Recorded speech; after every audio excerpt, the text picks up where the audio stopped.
Perhatikan baik-baik. An Ibni Abbas radhiyallahu taala anhuma, hadis riwayat sahabat Ibnu Abbas radhiyallahu taala anhuma, semoga Allah meridai kepada keduanya. Umirna an nasjuda ala sab'ati a'zamin. Kami diperintahkan untuk sujud pada 7 anggota tubuh. Jadi nanti saat sujud ini akan ada 7 anggota tubuh yang menempel. Baik, dari 7 ini mana yang mulai menempel ketika turun dari i'tidal ke tempat sujudnya?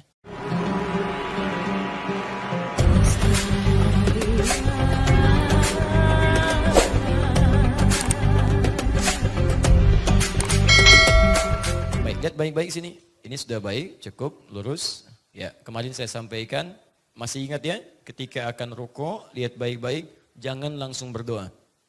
Ingat, saya pernah sampaikan kemarin, tidak langsung berdoa. Tapi benarkan dulu posisi rukuk yang baik itu, supaya sesuai dengan ketentuan yang Nabi tunjukkan. Pertama ingat baik-baik, telapak tangan diletakkan di mana? Di lutut. Ingat, lutut terbuka atau tertutup? Terbuka. Jadi bukan begini tapi terbuka seperti ini. Simpan di lututnya. Kemudian tangan tidak ke dalam begini tapi sedikit agak keluar, kan? Supaya menjauh dari diafragmanya. Kemudian lututnya ditekan atau hanya dilekatkan saja? Tekan, ditekan ya, dengan penekanan itu otomatis betis, ini otot di betis bagian belakang akan kencang. Ya, maka ini akan tertarik kemudian ditarik, ya karena ini ditekan, jadi ini tertarik ke atas dan ini diluruskan. Lurus, saking lurusnya Nabi ilustrasikan kalau kita simpan bejana dan di atasnya dituangkan air, maka itu tidak akan tumpah. Ya, ini bagus kan? Ya, ini ada airnya, ada airnya. Hati-hati Mas Boy. Ya. Nah, kurang lebih seperti ini, bertahan ya, 5 menit. Nah, jadi kalau kita simpan begini, ini tidak tumpah. Ini dituangkan tidak tumpah, rapi. Ya, ayo jangan kalah sama sapi, kuda ya. Baik, rukunya sangat bagus. Sapi kita makan dagingnya. Setelah kita makan maka rukunya tidak sempurna. Setelah selesai, ini semua posisi sudah begini, sudah tenang hati kita, darah sudah mengalir baik, baru berdoa. Baru berdoa, seperti yang kita pelajari kemarin. Doa sunnahnya dulu kita baca, yang pokok bisa subhana rabbiyal azim, subhana rabbiyal azim wa bihamdi, atau subhanakallahumma bihamdika Allahumma ighfirli. Setelah kita rasakan nikmatnya berdoa, baru memohon kepada Allah dengan bahasa hati kita. Yang diisyaratkan di Al-Quran dalam edisi yang kemarin. Setelah itu kita akan sujud, tapi masalahnya kalau dari sini langsung sujud, maka persoalannya banyak. Bisa persoalan ke fisik kita, bisa keadaan darah yang tidak siap, bisa kemudian keadaan nafas kita juga jadi semakin tidak teratur. Nah, kemudian apa yang terjadi? Harus ada keseimbangan antara dari ruku sampai dengan ke sujud. Tubuh harus seimbang dulu, darah mengalir dengan tenang dulu, posisi tubuh seimbang dulu. Seimbang, bahasa Arab disebut dengan i'tidal. I'tidal. Maka dari sini kita i'tidal. Karena itu kalimat i'tidal ketika akan i'tidal tidak mengucapkan kalimat Allahu Akbar. Karena ini adalah jeda perpindahan antara ruku ke sujud. Kalimatnya menggunakan kalimat lain yang akan kita ucapkan. Silahkan Mas Boy, i'tidal. Tayyib. Sami Allahu liman hamidah. Lihat baik-baik. I'tidal artinya tegak seimbang. Lurus, seimbang, tegak. Perhatikan kalimat Nabinya sallallahu alaihi wasallam. Beda ketika beliau memerintahkan ruku. Lihat ruku. Kalimatnya hatta tatma'inna raki'an. Ketika memerintahkan sujud hatta tatma'inna sajidan. Jangan Anda bangun dari ruku sampai ruku Anda tenang. Tenang dulu, tenang, nikmat, baca doanya enak, tenang, baru bangkit. Tapi yang paling menarik ketika bangkit, kalimatnya bukan tatma'inna qa'iman, beda. Hatta ta'tadila qa'iman. Ya, silakan Anda i'tidal, sampai i'tidal ini seimbang dulu. Kalimatnya menggunakan ta'tadil, ta'tadil itu tegak sempurna. Sampai Nabi mengatakan, hatta ya'uda kullu qafarin makanu. Sampai semua sendi-sendi yang ada di tubuh ini, yang tadinya dipakai ruku, kembali dulu ke ruasnya masing-masing. Ke tempatnya masing-masing. Maju sedikit. Jadi begitu rukuk, i'tidal, sami Allahu liman hamidah, tahan, baik. Perhatikan, ini diminta oleh Nabi tegak dulu sempurna. Ya, kembalikan dulu tegak. Jangan langsung turun, ada jeda sebentar. Ada jeda. Ya, untuk atur nafas dulu sebentar, darah mengalir dulu dengan enak, tenang ya. Kita ucapkan, kalau kita imam, ya kita ucapkan sami Allahu liman hamidah. Sambil mengatur kita teruskan Rabbana walakal hamd. Bisa mil'a, bisa mil'u. Kalau mil'u, mil'us samawati wal ard. Kan? Dan seterusnya, kalau mil'a, mil'as samawati wal ardi wa ma bainahuma. Tambahannya cuma ada kata bainahuma di antaranya. Paham? Tayyib, pelan-pelan lihat sini. Jadi begitu antum i'tidal, sami Allahu liman hamidah, Rabbana walakal hamd. Kalau makmum, imam yang sami Allahu liman hamidah, ya makmumnya yang Rabbana walakal hamd. Yang paling rajih, yang paling kuat, makmum tidak mengulang kalimat sami Allahu liman hamidah, tapi langsung pada kalimat Rabbana walakal hamd. Sebagai jawaban dari sami Allahu liman hamidah kalimat imam, dan dijawab dengan doa sempurna dari makmumnya. Paham? Tayyib. Pelan-pelan. Nanti saya tuliskan beberapa kalimat i'tidal dan doa-doa yang terkait dengannya. Tapi inti bahasannya, i'tidal, bangun dari ruku', tegak sempurna, dan ambil persiapan sebelum kita sampai kepada puncak ibadah dalam sholat, yaitu sujud. Nah ini yang menentukan nanti sujud kita itu bisa nyaman atau tidak. Salah satunya dalam i'tidalnya. Orang yang i'tidalnya tidak sempurna, pasti sujudnya pun tidak akan maksimal. Contoh, ruku', i'tidal. Sami Allah liman hamidah. Sampai sini. Sami Allah liman hamidah. Sujud. Belum tegak, sudah turun. Apalagi hanya sedikit santai. Baru begini, langsung turun. Maka saya pastikan, demi Allah saya katakan, sujudnya tidak akan nikmat. Dan gak akan sempurna. Tegak, Sami Allah liman hamidah. Rabbana wa lakal hamd. Mil'as samawati wa mil'al ardi wa bainahuma mil'as ma syi'ta min syai'in ba'du. Tenang. Baru kemudian turun untuk sujud. Paham? Ambil jeda, tenang dulu, napas sudah baik, baiknya sedikit keringatan, tahan. Bismillah, sekarang kita mulai sujud. Baik, pertama hadis riwayat Al-Bukhari nomor hadis 812. Saya sudah tuliskan. Yang ini? Baik. Ya, kita mulai sujud. Perhatikan baik-baik. Hadisnya riwayat Ibnu Abbas radhiyallahu taala anhuma. Saya bacakan hadisnya. An Ibni Abbas radhiyallahu taala anhuma, hadis riwayat sahabat Ibnu Abbas radhiyallahu taala anhuma, semoga Allah meridai kepada keduanya. Umirna an nasjuda ala sab'ati a'zamin. Kami diperintahkan untuk sujud pada 7 anggota tubuh. Jadi nanti saat sujud ini akan ada 7 anggota tubuh yang menempel. Saya ulang, berapa? 7. Baik, dari 7 ini mana yang mulai menempel ketika turun dari i'tidal ke tempat sujudnya. Itu yang akan kita mulai dengan hadis riwayat Abu Daud, belum saya tuliskan, nomor hadis 838 Abu Daud. Nama aslinya Sulaiman As-Sijistani, hafal 500.000 hadis. Bukan hafal biasa, tapi dengan derajatnya. Ini sahih, ini dhaif, ini maudhu dan sebagainya. Dan lisannya mudah mengucapkan hadis, lunak. Saking lunaknya kata Ibnul Qayyim Al-Jauziyah, kalau dulu ada Nabi Daud bisa melunakkan besi dengan tangannya, maka ini Abu Daud bisa melunakkan hadis dengan lisannya. Maka dikenallah di masyarakat dengan sebutan Abu Daud. Nomor hadis 838, posisinya di kitab paling kanan sebelah bawah, riwayatnya dari sahabat bernama Wa'il bin Hujur. Wa'il bin Hujur. Yang kedua, di kitab yang sama, nomor hadis 840 sampai 841. Posisinya paling kiri sebelah atas di kitabnya. Riwayatnya dari sahabat Abu Da. Baik, sami Allahu liman hamidah. Baik, ruku'. Baik. Tahan sebentar ya. Lihat. Sekarang kita akan sujud. Saya bacakan hadis, rahmatullah. Riwayat Abu Daud nomor hadis 838 dari sahabat Wa'il bin Hujur radhiyallahu taala anhu. Lihat kalimatnya. Bima ma'na idza sajadta fala tasjud kama yabrukul ibil. Lihat, faliyadha rukbatayhi qabla yadayhi. Kalau Anda ingin sujud, jangan sujud seperti duduknya unta. Kalimat untanya menggunakan ibil. Maka dahulukanlah lututnya sebelum kedua tangannya. Maka cara pertama, lutut dulu turun, baru telapak tangan. Mas Boy? Baik, sebentar. Tahan. Naik lagi. Naik. Baik. Ya. Inilah kehidupan. Baik. Siap? Yakin? Alhamdulillah ya. Baik, kadang-kadang tempatnya tegak tapi badan kita yang kurang sehat, kadang kurang enak ya.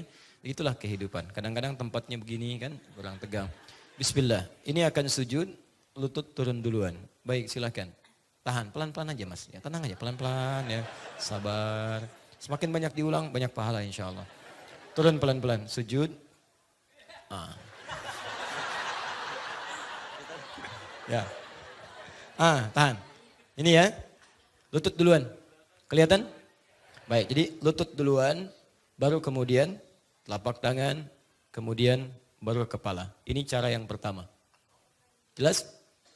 Tahan pelan-pelan. Tahan dulu. Ini cara yang pertama, lutut dulu, baru kemudian telapak tangannya. Jelas ya? Cara yang kedua. Naik Pak. Ya, sabar ya. Boleh mundur sedikit aja. Sedikit aja. Baik. Hadis riwayat Abu Hurairah radhiyallahu taala anhu masih di Abu Daud nomor hadis 841 dari 840 sampai 841. Idza sajadta fala tasjud kama yabrukul ba'ir. Kalimat untanya berubah, ba'ir. Lihat kalimatnya. Faliyadha yadayhi qabla rukbatayhi. Kalau Anda sujud, jangan sujud seperti duduknya unta. Silahkan letakkan, dahulukan telapak tangannya sebelum lututnya. Paham? Maka yang kedua, telapak tangan dulu. Turun. Tahan. Yang kedua. Jelas ya? Naik lagi. Bismillah. Turun pelan-pelan, pelan-pelan. Telapak tangan dulu. Jelas ya? Baru lutut. Nah, sujud. Paham? Baik. Jadi, kalau ada di antara kita, teman-teman sekalian, yang sujudnya kemudian menggunakan lutut dahulu dari i'tidal turun ke tempat sujud, maka dia sedang mengamalkan petunjuk hadis Abu Daud nomor hadis 838, riwayat sahabat Wa'il bin Hujur. Paham?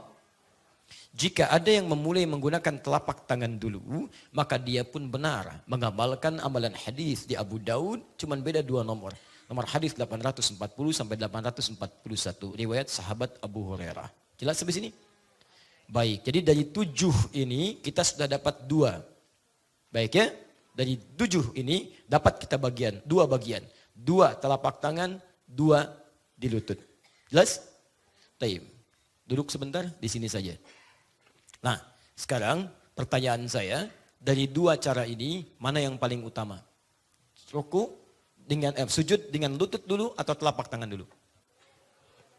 Yang lutut angkat tangan. Yang telapak tangan? Baik, sisanya kepala duluan.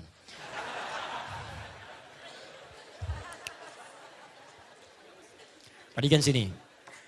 Dua-duanya tidak ada yang keliru. Saya buka rahasianya. Jadi kalau nanti ingin melihat hadis, antum lihat latar belakangnya. Namanya asbabul wurud. Sebab kenapa hadis ini muncul. Dan lihat bahasa Nabinya.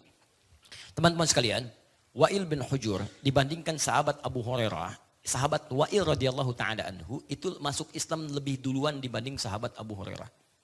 Dan beliau juga termasuk yang paling rajin mengamati ibadah Nabi, sehingga sifat sholat Nabi itu lebih banyak diriwayatkan oleh sahabat Wa'il. Banyak meriwayatkannya. Di awal-awal masa.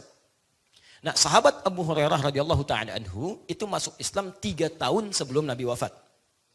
3 tahun sebelum Nabi wafat. Pada tahun ke-7 Hijrah. Ya. Pada saat itu beliau kemudian datang ke Madinah, singkatnya masuk Islam dan merasa terlambat dibandingkan sahabat lain. Akhirnya beliau termotivasi lebih mengejar sahabat yang lainnya. Kalau yang lain nunggu di majlis Nabi, beliau menunggu di depan rumah Nabi. Bagaimana cara Nabi jalan, cara Nabi nengok, cara macam-macam cara ibadah diikuti oleh beliau. Ya, radhiyallahu ta'ala anhu. Singkatnya, 3 tahun sebelum Nabi wafat, berapa usia Nabi? 60 tahun kurang lebih. Beliau wafat sallallahu alaihi wasallam kurang lebih usia 63 tahun. Baik, beliau usia 60 tahun. Dalam riwayat-riwayat menyebutkan saat akan wafatnya, keadaan beliau sudah semakin sepuh. Fisiknya mulai lemah dan sebagainya. Bahkan mulai sakit, bahkan sholat mulai ditopang dan sebagainya. Di awal-awal masa-masa keislaman, turun perintah sholat, fisik masih kuat. Bahkan ada perang Badar saat hijrah ke Madinah. Bahkan ada perang Uhud, beliau masih ikut dan sebagainya. Karena itu ketika Anda melihat hadis yang menggunakan yang pertama dari Wa'il, idza sajadta fala tasjud kama yabrukul ibil. Kenapa menggunakan kalimat ibil? Ibil itu nama bagi unta. Untanya masih umum. Belum ada beban, umum, unta. Unta itu banyak namanya. Ada ibil. Kalau untanya unta jantan disebut Jamal. Pak Jamal. Bapak? Bukan, ganteng. Awas, Jamal pakai alif, ganteng. Kalau alif dibuang, Jamal, misal Jamal, itu artinya unta. Jadi kalau antum namanya Jamal misalnya, maka pastikan ada alif tambahannya, Jamal. Antum mau umrah misalnya tulisannya nggak ada alifnya, Jamal. Itu nanti akan bikin bingung imigrasi Saudi.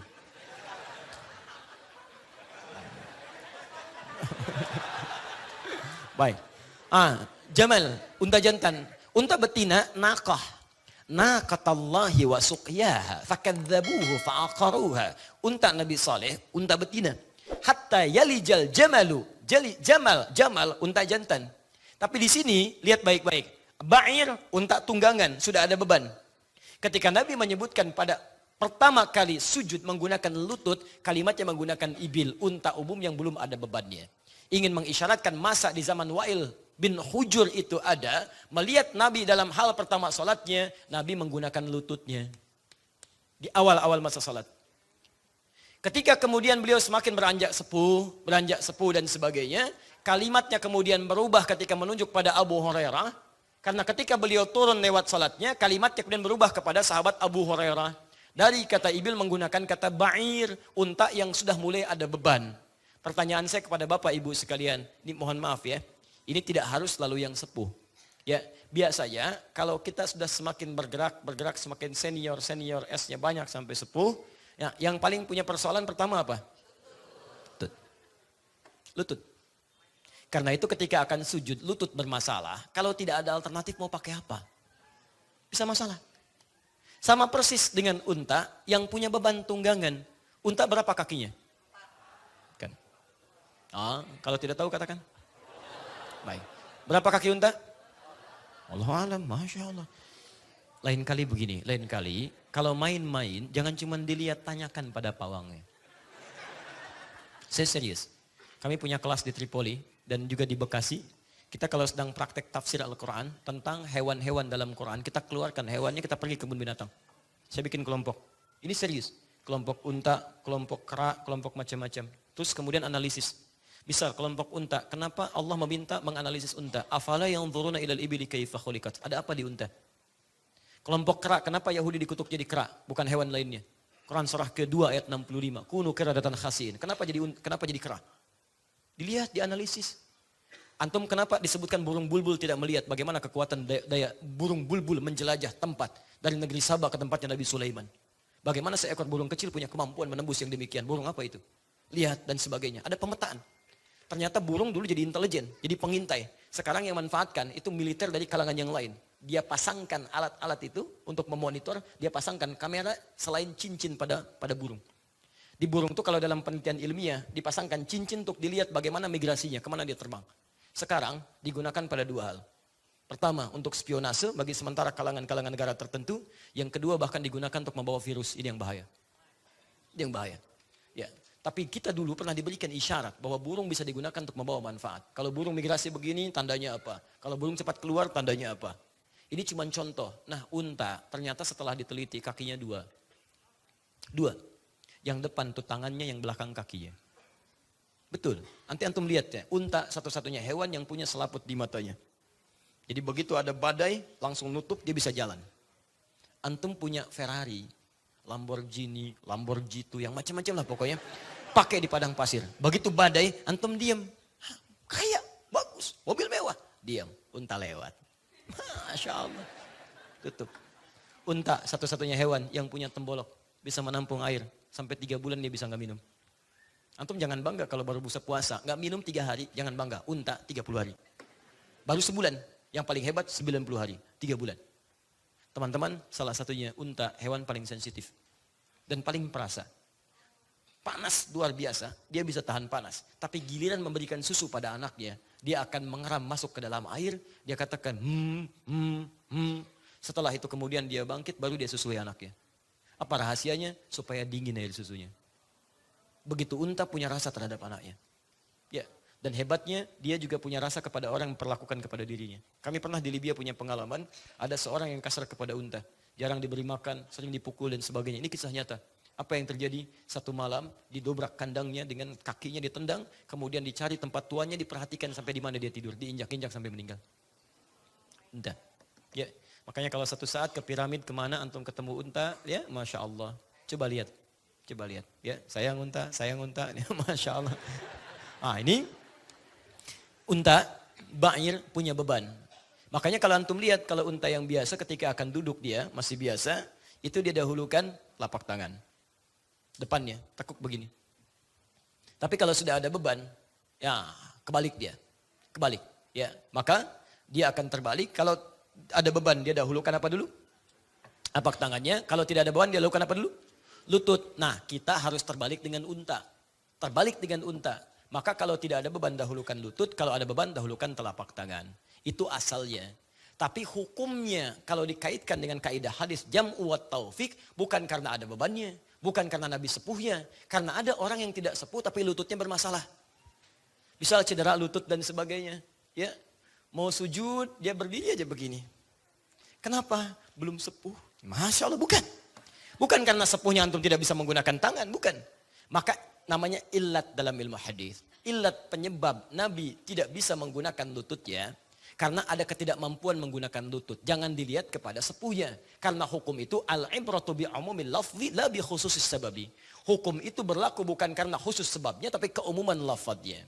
Artinya apa? Kalau ada orang bermasalah lututnya, gunakan telapak tangannya.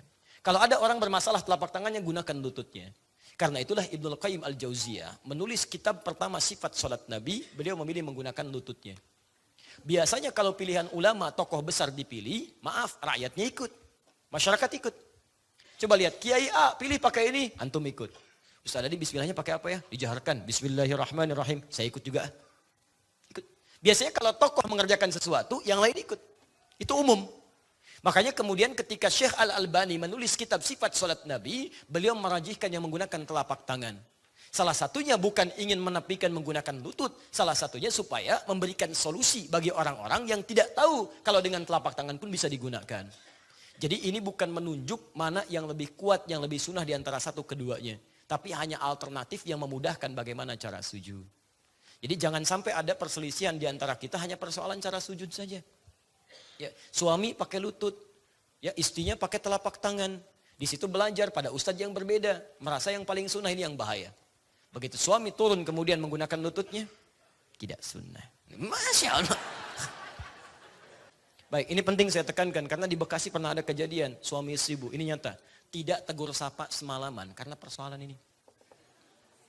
Istri belajar pada seorang guru menggunakan telapak tangan. Suami pakai lutut. Ini nyata, saya langsung berkomunikasi. Suaminya pulang telat satu kali ke rumah, terlampau malam karena macet pekerjaan, sampai di rumah belum sholat isya. Begitu sholat di samping istri, istri melihat saat sujud menggunakan lutut duluan. Begitu selesai salam, tanpa muqaddimah. Istri, tanpa muqaddimah, langsung mengatakan, papa sholatnya gak sesuai sunnah. Tanpa muqaddimah. Suami, karena pemimpin, jiwa pemimpin, apa yang paling dominan? Sifat pemimpin? Sifat yang paling dominan, pemimpin tidak mau dipimpin. Makanya ibu kalau punya persoalan pada suami, ingat, pemimpin tidak mau dipimpin, tidak menerima saran, hanya menerima masukan. Makanya kalau Anda ingin masuk pada seorang pemimpin, masuk lewat pertanyaan atau hal-hal yang membuat solusi yang terbaik. Lihat baik-baik, papa sholatnya salah, gak sesuai sunnah. Maka muncullah pembelaannya, mama yang belum baca hadis. Padahal dua-duanya gak baca. Gak baca. Besoknya senyum ketika bertemu, ya, kemudian nanya suaminya kenapa? Ya, papa sholatnya pakai lutut duluan, harusnya sujud pakai telapak tangan dulu. Besoknya saya tunjukkan, dua-duanya ada di kitab yang sama. Nih, yang pakai lutut paling kanan nomor hadis 838, yang pakai telapak tangan paling kiri nomor hadis 840 sampai 841. Akhirnya apa yang terjadi dua-duanya? Senyum. Nah, jadi saya mohon maaf ya, ini yang pertama, jangan sampai ketika antum akan sujud, kemudian menghadirkan kebingungan mana yang mau didahulukan. Lutut benar, telapak tangan benar. Yang salah? Sujud, kita selesaikan dulu ya. Baik, lihat baik-baik. Sebelum beliau menempelkan keseluruhannya, saya minta beliau duduk sejenak. Lihat sini. Umirna an nasjuda ala sab'ati a'zamin. Kami diperintahkan untuk sujud pada 7 anggota tubuh. 1, alal jabhah, kening. Ya, kening. Perhatikan baik-baik, kening. Ini. Kening ini ketika Nabi menyebutkan jabhah, telunjuknya menunjuk pada hidung. Begini, wa asyara ila anfi. Nabi menunjukkan kening, kening kan ini. Tapi agak aneh ketika menyebut kening, telunjuk menunjuk hidung begini. Ya. Maka para ulama menyampaikan yang paling dituntut untuk sujud ya itu kening. Tapi ukuran sempurnanya kening sujud saat hidungnya itu sama ikut bisa menempel dalam tempat sujudnya. Jadi kalau hidung bisa menempel dalam tempat sujudnya, maka itu pertanda keningnya itu sempurna dalam sujudnya. Jelas ya? Tapi hidung itu bukan anggota sujud, hanya ukuran kesempurnaan saat kening bisa menempel. Artinya, kalaupun hidung nanti kemudian saat sujud ya tidak menempel kemudian dalam tempat sujud, itu menandakan sujudnya tetap sah. Jelas ya? Baik, walaupun kalaupun bisa menempel dilakukan dan itu tidak terjadi, maka ini menunjukkan ada yang harus disempurnakan dalam sujudnya. Jelas? Yang kedua, memberikan gambaran bahwa setiap tempat sujud itu bisa berbeda-beda. Kalau tempatnya baik, maka hidung menempel ke tempat sujud itu lebih baik, sempurna. Tapi kalau kemudian di tempat-tempat yang tidak memungkinkan hidung itu menempel ke tempat sujud, itu tidak ada masalah. Misal antum sujud, alasnya misalnya tanah atau pasir. Yang justru kalau kita menempel terhirup sesuatu yang tidak baik. Ya? Maka antum tidak ada masalah. Ini tidak menempel pun, antum jaga jaraknya, tapi kening tetap menempel dengan baik. Jelas? Baik. Sekarang lihat baik-baik. Kening. Saya buka kening saya. Nampak keningnya? Baik, alhamdulillah masih ada keningnya. Nah, sekarang pertanyaan saya, rambut saya menutupi kening atau tidak? Tidak. Baik. Ada orang yang rambutnya melebihi ukuran rambut saya? Ada, banyak ya. Baik, khususnya kalau perempuan wajar, laki-laki lah, laki-laki. Contoh, saya nggak usah tunjuk, antum nggak usah senyum. Baik ya, baik. Contoh ada banyak di sekitaran kita. Misal, ya, oke, langsung saja. Rugi kalau senyum tidak ditunjuk, Mas. Ya.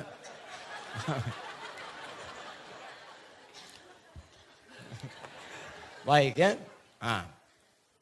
Ini kan kalau diurai, ya kalau diurai, ini kan tertutup. Tidak usah masalah, tenang aja Mas ya. Zaman Nabi juga ada rambutnya, Nabi sebahu Mas, segini. Ya, ada, tidak ada masalah. Ya, tapi bagaimana kemudian dipraktikkan dalam sholat? Yang saat dipakai sujud kan bukan rambut, tapi kening. Maka dari itu, digunakanlah kemudian perangkat-perangkat yang bisa membantu kening ini bersujud dengan sempurna. Apa itu? Ada yang menggunakan imamah. Imamah itu kita sebut sorban. Sebetulnya imamah yang dililit di kepala. Kayak pangeran di Ponorogo. Kan? Imam Bonjol dan sebagainya. Ya, kayak sahabat kita, dai misalnya Agim dan sebagainya. Ya, jadi dililit ke sebelah sini. Itu salah satunya untuk bisa memberikan perlindungan kepada keningnya saat akan dipakai sujud sehingga bisa sujud dengan sempurna. Rambut ditutup. Ada yang pakai peci seperti ini, Mas Boy. Ya, peci saya gunakan seperti ini. Jadi peci itu asalnya bukan syarat sah untuk sholat. Hati-hati, antum sholat pun, jadi imam pun gak pakai peci gak ada masalah. Tapi kalau sekiranya rambut bisa mengganggu saat sujud, maka gunakan peci untuk menutup rambut asalnya begini. Jadi kalau suara antum bagus, fasih, punya ilmu untuk sholat jadi imam, antum gak bawa peci, gak usah malu. Pak silahkan imam, gak pakai peci. Bukan. Bukan, peci hanya untuk menutup yang seperti ini. Ya, baik ini kita tutup supaya kening terbuka. Lihat baik-baik, orang, kata Nabi, maaf ya, jangan jadi orang sombong yang mengibaskan rambutnya saat dia akan sujud. Nabi mencela orang yang mengibaskan rambut ketika akan sujud. Ya, ya. Jadi beliau boleh kalau antum pulang dari sini mau pakai gitu kan, untuk itu boleh pakai peci, boleh dalam sujud atau diikat begini juga boleh. Ya, yang penting ini tampak. Ya, tapi daripada menimbulkan satu hal misalnya yang orang lain agak kebingungan, ya kalau tidak terbiasa antum boleh tutup atau boleh gunakan yang seperti ini. Mas ya? Ada, jadi nggak ada masalah. Sorban bisa dipakai, bisa dililit ke sini. Jadi ada tradisi, ada yang gunakan untuk bagian-bagian yang melengkapi syariat. Dua, saya teruskan. Ini kening sudah ada. Kedua, lihat. Pertama, jabhah, kening. Yang kedua, yadain, dua telapak tangan. Disebut tangan karena tangan semua turun. Yang nempel telapaknya tapi semua tangan turun. Ya, dua telapak tangan nempel. Dua tangan. Di 1 tambah 2 berapa? 3. 2 telapak tangan, sudah. Kening, sudah. 3. Rukbatain, 2 lutut. Rukbatain, 2 lutut. 3 tambah 2 berapa? 5. 2 lutut. Terakhir, lihat. Asabi' rijlain. Jemari di 2 kaki. Di 2 kaki. 2 kaki. 5 tambah 2? 7. Maka jemari di 2 kaki itu bagian yang terakhir. Kening, 1, 2 telapak tangan, 3, 2 lutut, 5, jemari di 2 kaki, 7. Sekarang kita lihat praktek untuk menempelnya. Bismillah. Sebentar, naik sebentar. Kening. Baik. Aman ya? Sebentar, kacamata lepas atau pakai? Pakai biasa. Nah, ada 2 jenis kacamata. Ya, 1 kencang seperti yang beliau pakai dan juga yang saya pakai. Kedua agak longgar. Kalau kacamata dirasakan longgar, jangan dipaksa dipakai dalam sholat. Begitu sujud misalnya copot. Ini nanti agak mengganggu. Ya, jadi kalau antum mau copot saja nggak ada masalah. Bismillah. Baik, tahan sebentar. Ya. 1, kita lihat dulu posisinya pelan-pelan. Kita mulai kening ini sudah menempel dengan baik, kemudian telapak tangan. Yang paling gampang, telapak tangan ini ketika akan bersujud, apa ukuran lebar dari telapak tangan ini? Lebar telapak dulu. Ya, para ulama mengatakan ukuran lebarnya paling gampang seukuran dengan dipakai takbir. Di saat Anda gunakan takbir begini, Allahu Akbar, itulah kemudian ukuran yang dipakai dalam sujud. Dia tidak terlampau rapat ke sini, tidak juga terlampau lebar ke sini. Paham ya? Ukuran dipakai takbir sejajar dengan misalnya bahu di sini, hadwaman kibaihi, terus sejajar dengan daun telinga di sini, maka itu ukuran digunakan untuk sujud. Paham? 1. Kemudian sikunya ini, itu tidak ke dalam, ini bahaya. Lemaskan. Bukan ke dalam begini, tapi keluar. Ya, jauhkan siku dari diafragma, dari lambung di sini. Bahkan pernah ada yang dihentikan seketika. Biasanya Nabi kalau menghentikan, itu selesai ibadah baru diluruskan. Ini tidak. Begitu melihat seseorang sujud tangannya ke dalam begini, kata Nabi, jangan lakukan. Jangan lakukan. Ya, jauhkan siku dari lambungnya. Kenapa salah satunya? Karena saat sujud, itu darah dipompa dengan sangat kencang oleh jantung. Disalurkan kemudian ke otak, ke titik God spot yang paling dalam di sini. Ya, jadi kalau seseorang kemudian mohon maaf, kemudian dia menempelkan lututnya, sikunya ke sini, dibawa ke dalam seperti ini, maka dia akan menahan ya sebagian pergerakan dari darah itu sehingga keadaan di diafragma tertekan jadi sempit. Ini paling bahaya. Nafas bisa sesak bahkan bisa meninggal kalau salah posisi di sini. Maka ini keluarkan sedikit, makanya kalau dikeluarkan ini pasti ada ruang. Ini pasti ada ruang. Dan ruangnya seperti apa? Kata Nabi, kalaulah seekor anak kambing lewat, maka itu akan menjadi mudah bagi dia untuk lewat. Ya. Nah, ini bahasa kiasan. Ingat, ini bahasa kiasan. Bukan antum ingin ukur sempurna. Apa? Mulai besok sujud harus sempurna. Siap mah. Bagaimana caranya? Beli anak kambing. Begitu sujud anak kambing. Tidak ya. Itu bahasa kiasan. Antum begini pun anak kambing gak akan lewat. Gak akan lewat nih. Kurang nih. Kurang. Ya, gak akan lewat anak kambing seperti ini. Ini bahasa kiasan, maksudnya lebarkan, sehingga ada ruang darah dipompa, agak nyaman keadaan, ini pun bisa nyaman kita sujud. Jelas ya? Jadi jauhkan ini, lebar, teruskan sebentar. Ini karena mungkin saya khususkan mejanya aja, jadi agak mengembung ke atas itu kan, karena meja yang kurang jauh. Teruskan sebentar, teruskan pelan-pelan. Kemudian yang kedua, ini tidak juga jarak dari sini ke sini. Kalau benar nanti ada jarak yang baik, ini tidak akan terlampau menukik, tidak akan terlampau datar. Ya, tidak terlampau datar. Makanya saat antum bersujud, usahakan betul posisi saat antum menempelkan tangan seperti halnya posisi saat bertakbir. Ya, jadi kalau antum kedepankan begini, ya, misal terlalu depan, itu pasti akan terlalu landai ininya. Ini kalau mejanya panjang saya bisa contohkan, ini pasti akan seperti ini datar. Ya, kalau antum menempel ini dengan ini ditempelkan begini, ini pasti akan menukik ini. Ya, makanya antum berikan jarak, kata Nabi, anak kambing bisa lewat, ini keluarkan, diberikan ruang. Sehingga ini sempurna. Ya, terbangun satu sudut yang sekiranya tidak terlampau tajam, tidak terlampau kemudian juga rendah. Terakhir, posisi kaki. Kedua telapak kaki. Sebelah sini dulu. Kelihatan telapak kakinya? Baik, sekarang lihat baik-baik. Ini sudah bagus sekali. Telapak kakinya ketika sujud, ini bukan terbuka, tapi tertutup seperti ini. Ini rapikan. Ibu lihat, untuk yang kaki ini tidak terbuka begini, tapi tertutup seperti ini. Jelas ya? Tidak terbuka, tapi tertutup seperti ini. Dan tidak ada beda antara laki-laki dengan perempuan. Sama seluruhnya. Ini posisi kakinya. Jelas ya? Pala sudah jelas, tangan sudah jelas sampai siku, lutut sudah, ini juga sudah. Posisi ini harus sempurna dulu menempel. Saya teruskan hadisnya. Idza sajadta famakkin sujudaka. Kalau Anda sujud, maka tempelkan betul anggota tubuh untuk sujud itu. Jadi Anda jangan dulu berdoa, bukan mengambang tapi menempel. Kening menempel. Setelah itu, lihat hatta tatma'inna sajida. Sampai tenanglah keadaan kita sujud. Jadi antum tempelkan dulu, kalau darah sudah mengalir dengan enak, dengan tenang, baru setelah itu antum berdoa kepada Allah Subhanahu wa taala. Jelas sampai sini? Tayyib. Lihat baik-baik. Nanti saya tunjukkan sisi ilmiahnya. Pertemuan berikutnya saya turunkan doanya. Nanti saya undang kawan, seorang dokter juga, yang nanti insya Allah bisa saling menerangkan dan bersinergi apa rahasia di balik kening ini, sehingga dalam posisi sujud darah dipacu dan ada mengalir terpusat ke otak, dan ada satu titik di sini yang sangat menentukan, sampai disebut dengan titik God spot. Dan cuma Al-Quran yang menerangkan itu, hadis memperdalam, antum akan temukan di kitab lain. Ini yang akan menentukan tentang aspek capaian yang kita raih tadi. Ya, pelan-pelan kita baru sampai sini, kita belum berdoa.